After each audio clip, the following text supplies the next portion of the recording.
Hey guys, hello everyone, welcome back to Raj TV vlogs. మనందరికీ ఉండే ఒక కామన్ ప్రాబ్లం ఏంటో తెలుసా?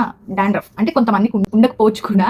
నాకైతే చాలా చాలా చాలా డాండ్రఫ్ ఉంది. అందుకే ఈ రోజు హోమ్ రెమెడీస్ లో డాండ్రఫ్ ఎలా కొంచెం రెడ్యూస్ చేయగలుగుతామో చూపిస్తా. ఫస్ట్ మనకు కావాల్సింది వచ్చేసి వేపాకు. నెక్స్ట్ వచ్చేసి అలోవెరా జెల్. మనం తెచ్చుకున్న వేపాకుని అండ్ అలోవెరా కట్ చేసుకుని దాని గుజ్జుని ఒక మిక్సీలో వేసేసుకోవాలి. అలోవెరా ఏంటంటే మనం తెంపగానే కొంచెం ఎల్లో కలర్ లాగా వస్తుంది కదా, ఎల్లో కలర్ పోయేంత వరకు కొంచెం పక్క పెట్టేసాను. సో దీన్ని మిక్సీ పట్టేసుకుందాం ఇప్పుడు. సో చూడండి, ఇదంతా మనకి ఒక నీట్ పేస్ట్ లాగా అయిపోయింది మంచిగా. ఇప్పుడు మన హెయిర్ కి పెట్టేసుకుందాం పదండి. ముందుగా మనం అయితే హెయిర్ అంతా మంచిగా నీట్ గా చిక్కులు తీసేసుకోవాలి. అండ్ ఇప్పుడు పెట్టేసుకోండి.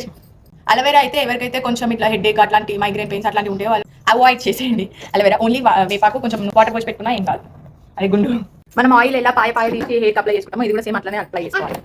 మంచిగా స్కాల్ప్ అంతా నీట్ గా పెట్టేసుకోండి. ఒక 1 అవర్ తర్వాత హెయిర్ వాష్ చేద్దాం. So guys, after hair wash నా హెయిర్ అయితే ఇలా ఉంది. ఓకే, నాకు కొంచెం బెటర్ అనిపించింది. సో మీరు కూడా ట్రై చేసి నాకు కామెంట్స్ లో చెప్పేసేయండి. ఇదైతే నాకు వర్క్ అయిందని నాకు అనిపిస్తుంది. And also please do like, share and subscribe to my channel for more videos. Bye guys.